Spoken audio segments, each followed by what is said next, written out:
हमर पुरखा के देवता हमर बड़खा देवता ठाकुर देवता दुल्हा देवता बैगा गुनिया करे जय जोहार इतोला गाड़ा गाड़ा जोहार ठाकुर देवता झारा झारा जोहार। बोल ठाकुर देवता की जय, बोल दुल्हा देवता की जय। पुरखा के देवता बड़खा देवता पुरखा के देवता बड़खा देवता ठाकुर देवता दुल्हा देवता पुरखा के देवता बड़खा देवता ठाकुर देवता दुल्हा देवता बैगा गुनिया करे जय जोहार। तुला गाड़ा गाड़ा जोहार ठाकुर देवता झारा झारा जोहार तोला गाड़ा गाड़ा जोहार दुल्हा देवता झारा झारा जोहार।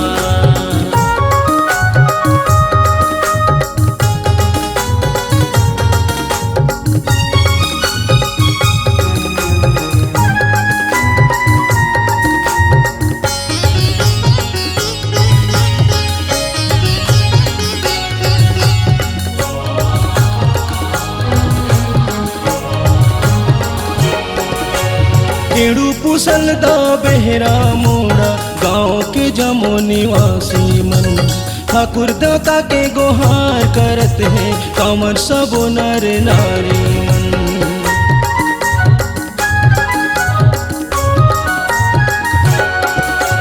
केड़ू पुसलदा बेहरा मोड़ा गाँव के जमो निवासी मन ठाकुर देवता के गुहार करत है कंवर सबो नर नारी मन।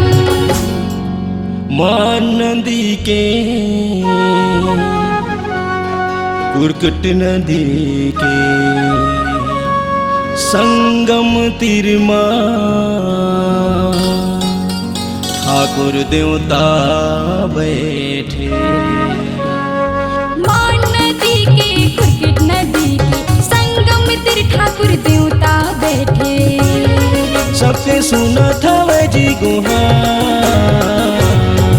तुला गाड़ा गाड़ा जोहार ठाकुर देवता झारा झारा जोहार तोला गाड़ा गाड़ा जोहार दुल्हा देवता झारा झारा जोहार।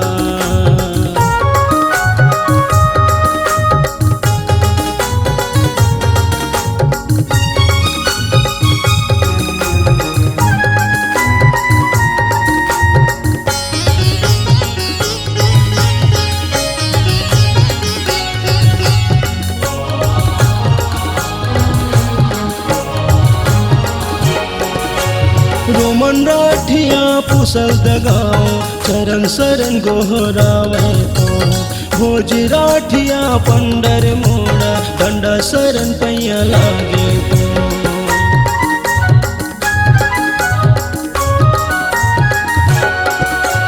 रोमन राठिया पुसल दगाओ चरण शरण गोहरावे तो भोज राठिया पंडर मोड़ा डंडा शरण पैया लागे तो। दुख पीरा के हरुया देवता सबके बनौती बनैया देवता। दुख पीड़ा के हरोइया देवता सबके बनौती बनैया देवता सबके सुना था वह जी गोहार। तुला गाड़ा गाड़ा जोहार ठाकुर देवता झारा झारा जोहार तोला गाड़ा गाड़ा जोहार दुल्हा देवता झारा झारा जोहार। पुरखा के देवता बड़खा देवता ठाकुर देवता दुल्हा देवता पुरखा के देवता बड़खा देवता ठाकुर देवता दुल्हा देवता। बैगा दुनिया करे जय जोहार